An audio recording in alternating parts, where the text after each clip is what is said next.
Bonjour Victoria. Salut Thierry. On va Sacré y arriver, numéro, on hein. va y arriver. Sacré numéro, le 74. On le retiendra, hein, on le Oui, gardera en mémoire oui, oui. celui-là. Parce qu'effectivement, c'est un numéro numérique, un numéro technologique, un numéro pédagogique. Et puis, ben voilà, on vous l'a promis en live. Vous l'écouterez ou vous le regarderez en podcast ou en replay Ah ou ouais, en relecture, hein, comme on dit. Mais ça gâche pas notre plaisir parce qu'on a un invité bien cool, exactement. bien sympa, qui a été patient et qui se reprête à l'exercice. Donc, on va lancer le générique et on va tout de suite, sans plus attendre, après faire sa connaissance.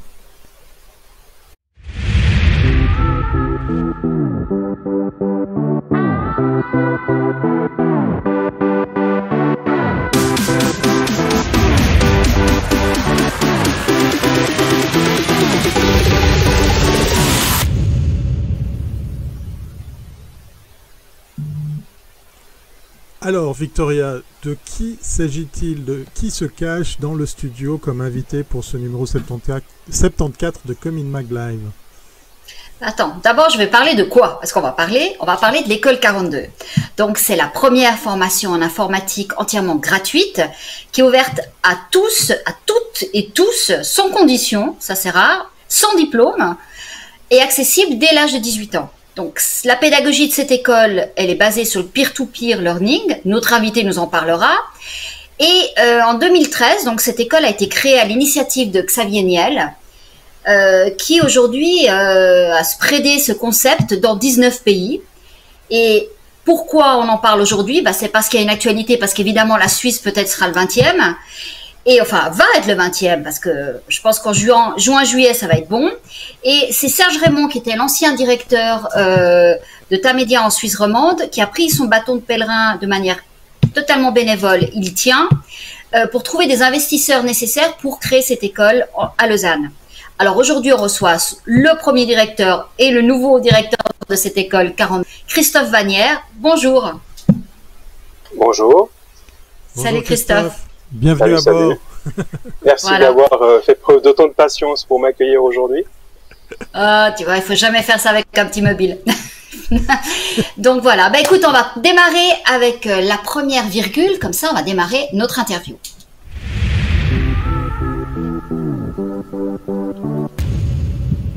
Et oui, première rubrique, première virgule sonore et visuelle pour annoncer le premier thème de cette émission. On va faire tout de suite connaissance avec justement Monsieur Vanière. Alors, quel est ton parcours? Qui es-tu? Alors, qui je suis? D'abord, je suis un aventurier, un explorateur. Quand on me demande qui je suis, je préfère ça, parce que c'est ce qui me traduit comme comportement et qui traduit mon parcours. J'ai commencé des études, j'ai arrêté parce que j'ai créé une start-up à l'époque de la folie du web, avant le crash en 96-97. Après le crash, je suis allé me réfugier dans l'informatique bancaire chez Unisys, l'IBM, puis ensuite à la Banque Cantonale Vaudoise, où on a pris une équipe de start-upers pour faire à l'époque le e-banking et les nouveaux produits mobile et compagnie. Quand j'en ai eu un petit peu marre de la banque, après 13 ans, je suis allé dans le monde académique, en espérant voir d'autres acteurs, d'autres sujets, et puis pour réconcilier aussi une passion, parce que ça fait 20 ans que je suis formateur dans le domaine de l'informatique. Et après 6 ans à la HESSO, comme directeur des systèmes d'information notamment, j'ai eu l'envie de lancer un nouveau projet un peu fou et d'ouvrir un campus de l'école 42 à Lausanne pour toute la Suisse romande. Ah, d'accord, ok. Donc, comment est-ce que tu as rencontré Serge Raymond? Enfin, comment ça s'est fait le match entre vous deux? Alors en fait, je connais Serge depuis une quinzaine d'années, ainsi que d'autres acteurs. Puis quand j'ai eu cette idée d'école 42, je me suis dit, bon, c'est bien beau d'avoir une idée, je suis un geek, je trouve ça génial, allons voir d'autres personnes. Donc j'ai croisé chez Serge, c'était en décembre, et je lui ai dit, bah voilà, qu'est-ce que tu en penses? Et je voulais son avis, et j'ai eu son soutien et son investissement dans le projet. C'était aussi un moment pour lui où il a envie de redonner aussi ce qu'il avait reçu, et ça le touche beaucoup justement d'investir son temps bénévolement pour créer des conditions cadres d'une école un peu particulière. On va y revenir. Donc là, tu as déjà, je veux dire, on t'a nommé avant que l'école, avant les investisseurs, avant la création de l'école, tu as déjà le titre de directeur. il y a déjà une structure. Comment ça va? Alors que c'est une structure, on en parlera, mais c'est une école qui n'a pas de structure, donc c'est fou que tu sois déjà directeur. Je me suis nommé tout seul. J'ai toujours dit à mes étudiants, si vous voulez être chef, créez une entreprise, devenez chef. Ça commence assez simplement. Non, effectivement, dès le début, je veux dire, ma passion, c'était d'ouvrir cette école. On est une association à but non lucratif, donc c'était aussi important de séparer qui allait être opérationnel et donc salarié, de qui allait être bénévole au comité. Et dès le début de l'aventure, en janvier, février, il a été très clair avec l'équipe, donc il y a Serge Raymond, deux autres personnes qui sont Alessandro Rouy et Pierre-Antoine Baraillé qui nous accompagnent depuis le début du projet, que moi je ne suis pas au comité, je serai le directeur, et je suis le directeur du projet aujourd'hui d'ouverture de cette école, et demain le directeur de cette école, en tout cas pour les 3-5 prochaines années, le temps que tout ça se mette en place et fonctionne de manière stable. Alors voyons ce qu'est cette école. Magnéto, Thierry.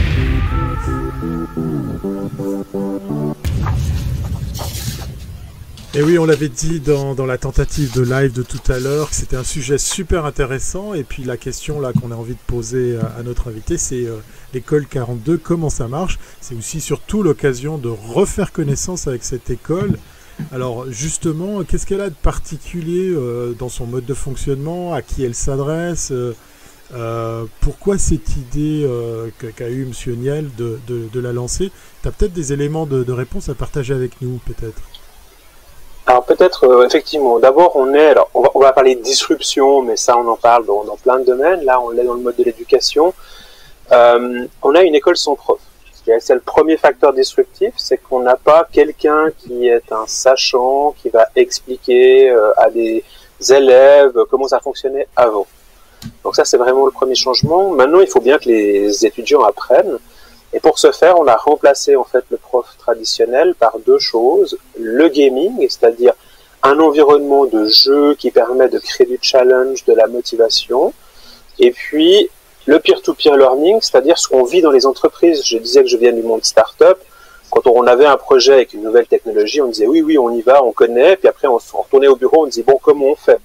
Alors à l'époque, on prenait des livres, maintenant on fait des tutos sur YouTube, on bosse ensemble, on essaye, on se trompe, on recommence. Il y en a un qui a compris, qui explique aux autres, etc.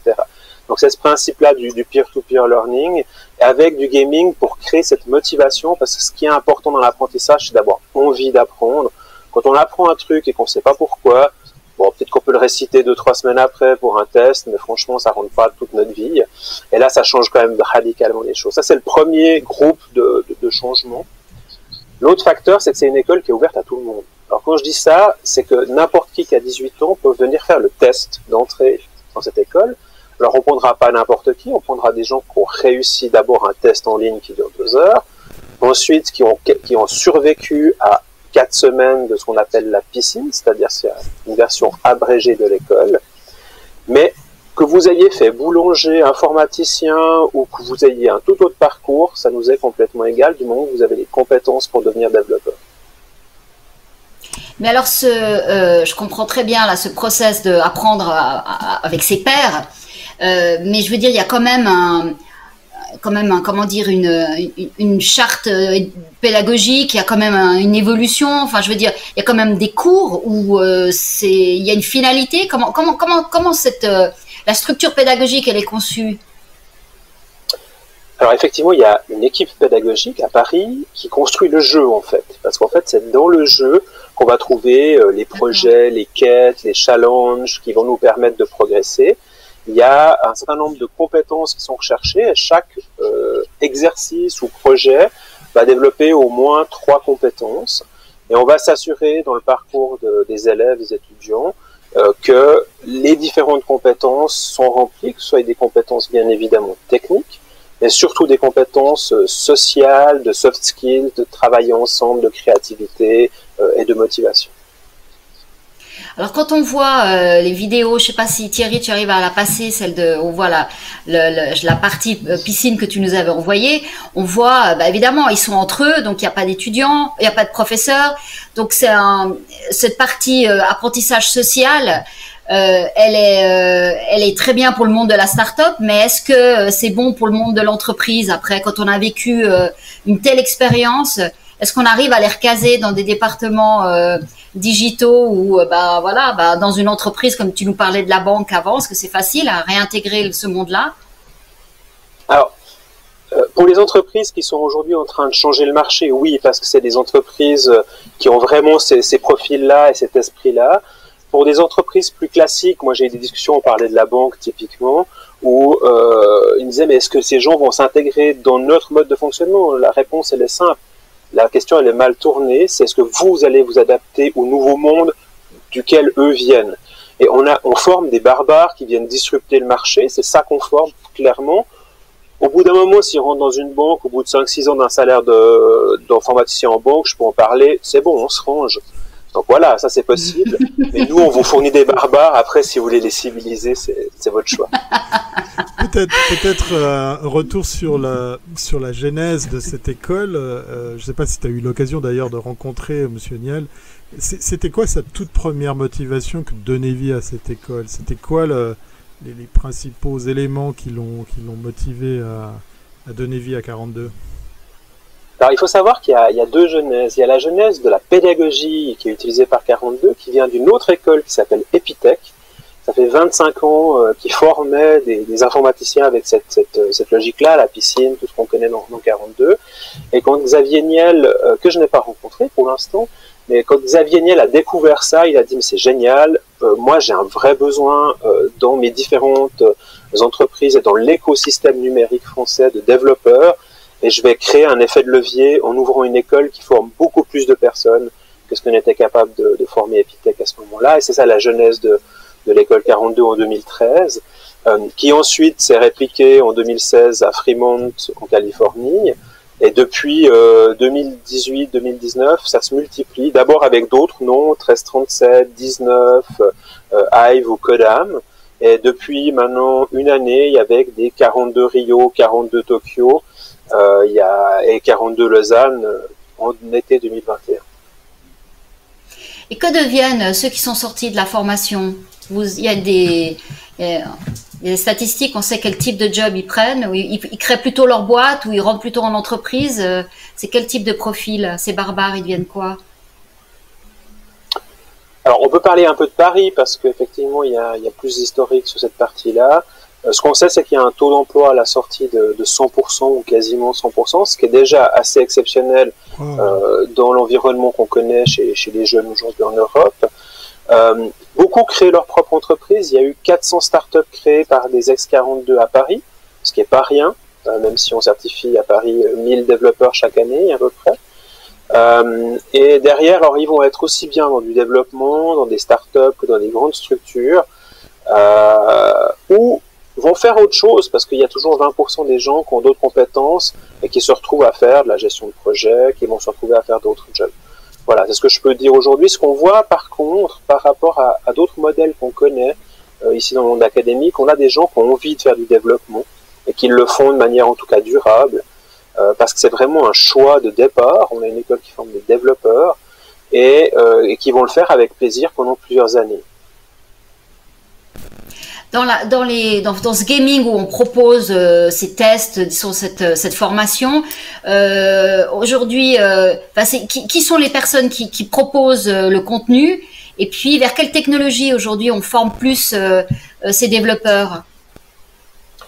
Alors, le contenu, je dirais, il y a deux parties dans le cursus. Il y a ce qu'on va appeler le tronc commun qui a lieu les 8-10 premiers mois, qui ont vraiment pour but de donner les bases du développement, où là, on va faire des technologies qui ne seront pas forcément récentes, du Shell, du C, du C++, mais qui sont structurantes, parce qu'en fait, elles sont à la base de tous les langages qu'on connaît aujourd'hui, et il faut comprendre ces bases-là et la manière de travailler en équipe. Après, les étudiants et les étudiantes partent en stage, 4-6 mois pour rencontrer le vrai monde de l'entreprise, et souvent, là, ils vont retrouver des langages plus récents, PHP, Java ou autres. Et quand ils reviennent, c'est plutôt des spécialisations. On va avoir des gens qui se spécialisent dans tout ce qui est user interface, jeux, web et compagnie. D'autres qui vont aller dans la cyber security. D'autres qui vont partir plutôt dans le big data, le machine learning. Ou d'autres vont partir dans l'entrepreneurship et créer leur boîte. Donc voilà, ça dépend un petit peu les profils. Les langages, le contenu de cette deuxième partie est plus proche des attentes des entreprises. parce que l'objectif, c'est vraiment d'être très en lien avec les entreprises.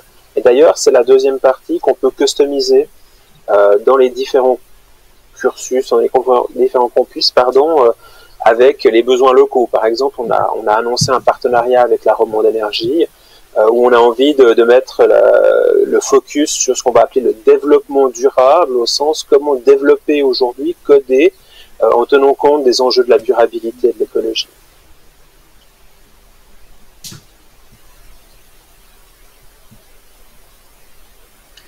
Combien de stages? Donc tu as dit qu'il faisait un stage assez vite et après sur le cursus, si j'ai bien compris, si tu le fais, enfin tu peux le faire à la vitesse que tu veux, mais ça prend à peu près 3 ans. Et puis sur ces 3 ans, combien de fois ils peuvent aller en entreprise? Alors, sur les 3 ans, les plus rapides vont faire 2 ans, sachant qu'il y a au moins un stage de 4-6 mois, après 10 mois à peu près. Et il y a au moins un deuxième stage. Il peut y en avoir 3, hein, c'est possible, sur des stages un peu plus courts. Donc voilà, donc ça c'est au niveau des stages. Après, il y a plein d'autres événements avec les entreprises, que ce soit sous forme de hackathon, que ce soit sous forme de labo, que ce soit sous forme de challenge, ou voire même de petits projets assez courts. Les stages sont quand même en nombre de mois au sein de l'entreprise. Et on a beaucoup d'entreprises. À Paris, c'est 450 événements par année qui ont lieu à 42 Paris. On n'aura pas ces chiffres-là à Lausanne, mais au moins 1 fois par semaine ou 2 fois par semaine, on aura des entreprises sur site, des échanges avec les étudiants. Ça fait partie de la formation. Alors, combien d'étudiants vous attendez à Lausanne et puis pourquoi Lausanne? Alors, combien d'étudiants? On espère avoir pour la première volée 200 étudiants. Ensuite, par volée, donc tu as dit 3 ans, hein, on devrait monter à 450, 500 étudiants. En tout cas, on a sizé l'espace comme cela. Et pour ça, il faut drainer toute la Suisse romande, très clairement. Et c'est la raison pour laquelle on a choisi Lausanne, simplement parce que même si l'école est gratuite, si je dois prendre un loyer dans une ville pour pouvoir m'y rendre et cette école-là, bah, ça a un coût. Avec Lausanne, on est à peu près à 1 heure, 1 heure et demie de toutes les grandes villes de Suisse romande, et on sera le plus proche possible des autres publics dans cet environnement. Alors, comme je suis le maître du temps, il est maintenant le temps d'arriver sur la 3e question, la 3e rubrique de cette émission. On parle justement de la Suisse.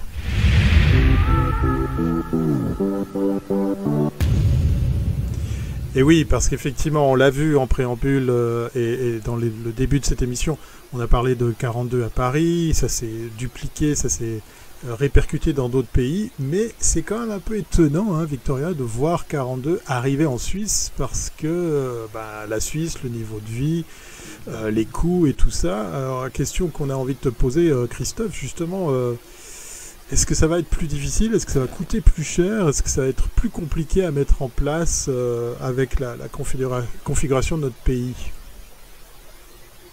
Alors, en tout cas, pour l'étudiant, pas, parce que le principe, c'est que l'école est gratuite. C'est le premier élément, et c'est tous les campus 42 dans le monde qui ont ce principe-là. En termes de coût de fonctionnement, effectivement, ce qui coûte cher en Suisse, c'est le salaire, fondamentalement. On n'a pas d'enseignants. Donc on a quand même une enveloppe salariale qui est complètement différente de celle qu'on peut retrouver dans les écoles habituelles. Donc voilà, globalement, on a des étudiants qui vont nous coûter 3 000 francs par année. On n'est pas très loin des chiffres de la France, où ils sont à 2 000, 2 500 € à peu près. Donc c'est tout à fait comparable dans ce contexte-là. Et on arrive à être efficace aussi sur un certain nombre de prestations. On a la chance, par contre, en Suisse, de bénéficier d'un excellent écosystème de start-up, d'éléments prêts pour accueillir des environnements comme 42. Et ça nous aide aussi beaucoup financièrement. Si j'ai bien compris, sur les 8 millions que à peu près le budget de départ, hein, sur lequel vous Serge montable, donc évidemment vous les avez pas encore. Je dirais il y a peut-être un tiers qui a déjà été trouvé. Ça suffit pour démarrer? Alors, ça suffit pour, en tout cas, maintenant annoncer que l'école va s'ouvrir cet été.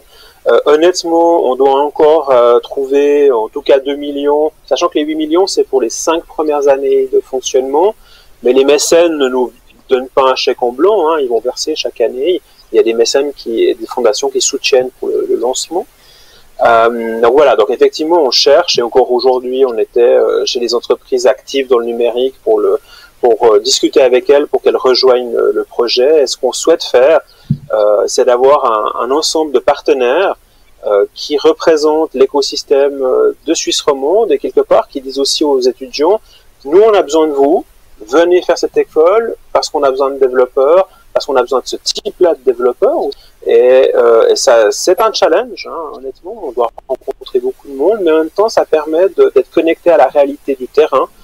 Et j'entends beaucoup de gens effectivement dire, voilà, nous on a besoin de ça, c'est pas vraiment, on trouve plutôt ce type de profil, et pour nous c'est très important non seulement qu'on ait des gens qui soutiennent financièrement l'école, mais surtout des gens qui prennent des stagiaires et des gens, des entreprises qui nous disent, attendez, nous on a besoin de ça, nos challenges ils sont là, pour être sûr que cette formation continue à être up-to-date dans un environnement qui bouge très très vite.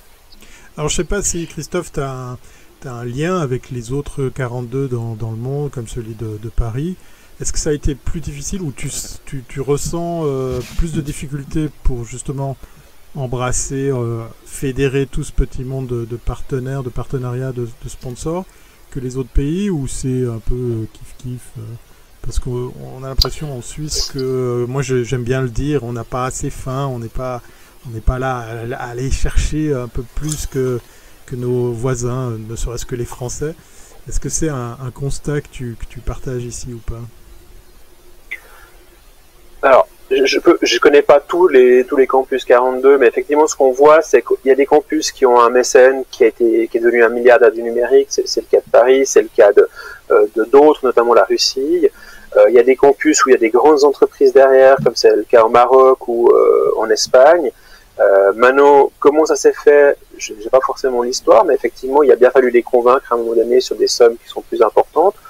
Nous, on a fait le choix de la complexité, c'était vraiment d'aller chercher un écosystème. Ça demande certainement un peu plus de travail, plus de temps, mais en même temps, ça nous assure une connexion au marché économique, donc ça facilitera la suite du travail. Et ça, c'est vraiment le challenge. Maintenant, c'est vrai que c'est pas habituel du tout en Suisse de dire, vous voulez des développeurs, on va vous les former, mais il faut payer d'abord. Et là, effectivement, pour les entreprises, c'est mais c'est pas le rôle de l'État. Moi, je pense que l'État a beaucoup à faire, hein, dans les HES, dans les UNI, les EPF, et il faut qu'il fasse son travail à ce niveau-là. Et je pense que les entreprises peuvent amener d'autres formes originales. Et puis, quand on demande 200 000 francs par année sur 5 ans à des grandes entreprises, c'est un poste et demi dans une équipe d'informatique. Donc, c'est pas des prix qui sont déraisonnables non plus. Bah, écoute, j'espère que vous allez bientôt, disons que toute cette communication permettra aussi déjà de faire connaître l'école et puis d'agrandir le cercle de donateurs, quoi. Parce que je pense que pour certains, la confusion vient du fait qu'ils pensent que vous leur proposerez des développeurs, alors que là, il faut quand même attendre 3 ans pour la première volée. Ouais, alors il y a 2 effets qui se coulent. D'abord, j'ai parlé des stages. Et effectivement, dès les premiers stages, on a des gens qui sont opérationnels dans les entreprises.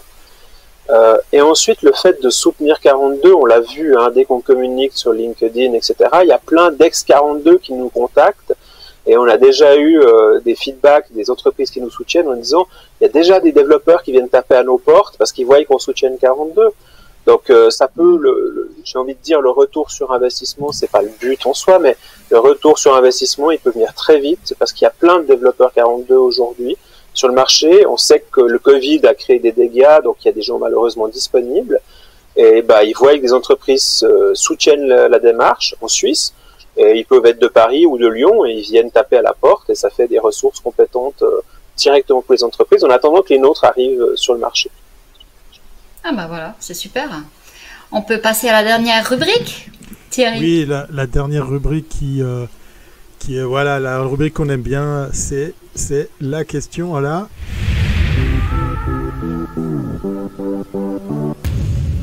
Oui, on va taquiner notre invité puisqu'effectivement on a mis 42 versus PFL. Bon, allez, c'est une petite boutade, mais c'est quand même une véritable question, hein, Christophe, de savoir si on avait besoin d'une école comme celle-ci, parce qu'on a déjà tellement de choses, comme justement cette école polytechnique fédérale, et j'en passe, et des meilleurs, hein, parce qu'effectivement les exemples sont nombreux. Tu as cité la HSSO. Il y a encore une place pour une école comme 42 avec son modèle un peu space, un peu spécial, un peu particulier. Alors en tout cas, soit Martin Vetterli de l'EPFL ou Luciana Baccaro de la HSSO, on sont convaincus. Donc déjà, on n'est pas vus comme des concurrents. Je dirais, on a un excellent système d'information en Suisse. Maintenant, quand on n'a pas une matu, on n'accède pas au HES, à l'UNI, à l'EPFL, d'abord. Et ensuite, quand on a fait un autre métier, eh ben, c'est difficile de changer de métier. C'est-à-dire, si j'ai commencé, pour quelque raison que ce soit, un CFC de boulanger, pour dire quelque chose, mais que je suis un passionné d'informatique, puis que j'avais pas les compétences, je peux avoir une matu pro, mais je vais pas rentrer en HES informatique. Donc là, on amène cette complémentarité.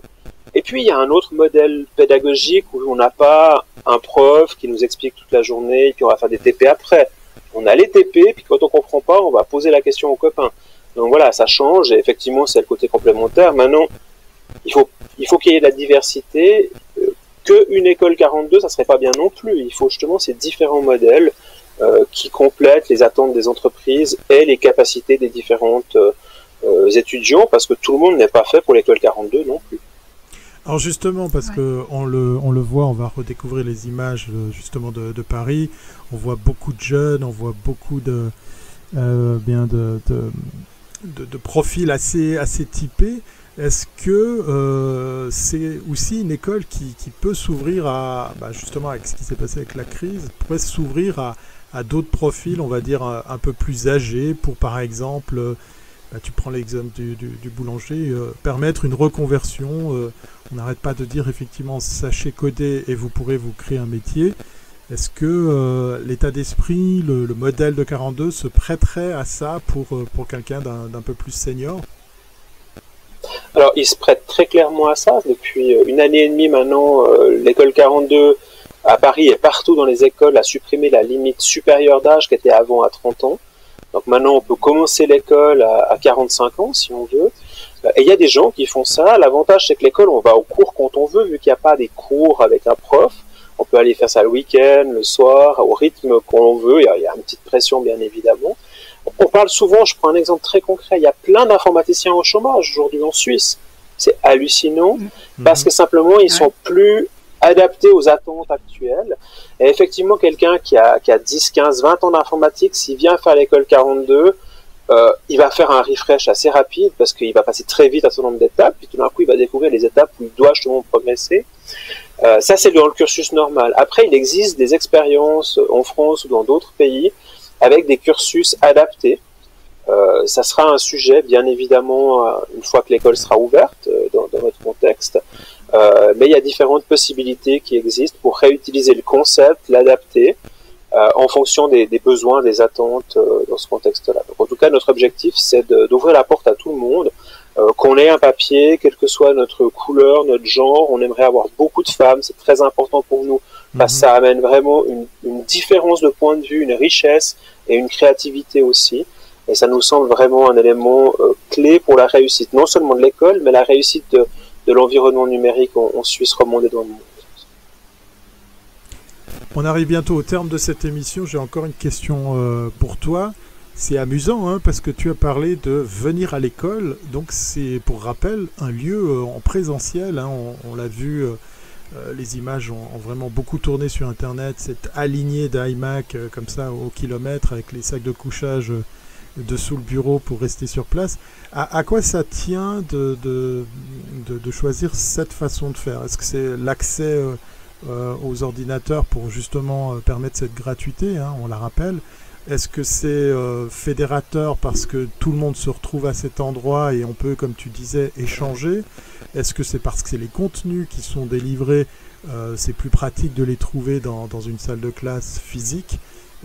Pourquoi ce choix du présentiel avec ce qu'on connaît justement de la crise de la Covid ? Pourquoi ne pas faire ça par exemple en ligne ? C'est intéressant parce que maintenant qu'on a vécu le confinement ou le semi-confinement, on voit très bien que continuer quelque chose qu'on avait commencé en équipe, on a pu le faire. Intégrer des nouvelles ressources dans une équipe, ça a été très difficile. Démarrer des nouveaux projets, ça a été très difficile. Et c'est les mêmes raisons pour lesquelles on est en présentiel au sein de l'école 42, c'est que pour créer une ambiance de corps, pour créer et travailler sur les soft skills, il faut être l'un à côté de l'autre, il faut se connaître. Alors bien évidemment, on peut faire quelques tutos à la maison, etc. Pendant la phase de confinement, les étudiants qui étaient déjà onboardés depuis plusieurs mois ont continué à travailler à distance, mais c'est pas l'esprit. L'esprit, c'est de pouvoir vraiment travailler sur site. On vient quand on veut, par contre. Donc si on n'a pas envie, il suffit de venir à 8 heures le matin, il n'y a pas grand monde dans les écoles 42. Il y a plutôt du monde entre midi et 3-4 heures. Ou le dimanche, il y a moins de monde. C'est étonnant, effectivement. Donc voilà, s'adapter à ça, puis après à la réalité de chacun. Mais effectivement, le fait de venir sur place, outre le fait qu'on a du matériel de qualité, une puissance de calcul, etc., on se rencontre, on travaille ensemble, et c'est un élément clé pour créer des équipes de développement.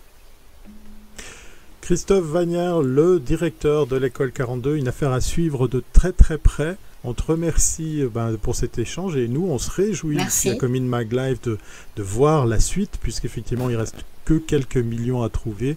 Vous avez une petite idée de quand est-ce que, idéalement, on pourra démarrer? Dernière question. Alors, ce qui est prévu, c'est que la première piscine ait lieu le lundi 7 juin 2021, donc avec à peu près 200 candidats. On fera en juillet, on fera en août, pour une rentrée en septembre. Voilà, sortez vos agendas, vous savez ce qui vous reste à faire. Merci beaucoup pour cet échange et puis on te dit donc à très, très bientôt. Merci Christophe. Merci à vous deux, à bientôt. Bye. Merci, ciao. Voilà, donc il est temps de boucler ce fameux numéro 74, le numéro à retenir dans les annales de Commune Mag. Mais ça s'est bien passé, on va pouvoir vous le proposer en replay. N'hésitez pas à le partager, à le commenter. On se fait un tour de chauffe avec cette nouvelle saison, avec ce nouveau décor, avec ce nouveau studio. Mais on compte sur vous pour le partage, pour les commentaires, pour vos retours. Et puis, Victoria, on va se donner rendez-vous demain, hein. On va dire qu'on continue. Bah non, comment on va dire? On continue, quoi qu'il arrive. Alors demain c'est média. Demain c'est média. Voilà. Voilà. Très très bonne fin de journée ou début de soirée, c'est selon. Et on vous dit à demain. Allez, portez-vous bien. Bye. Ciao.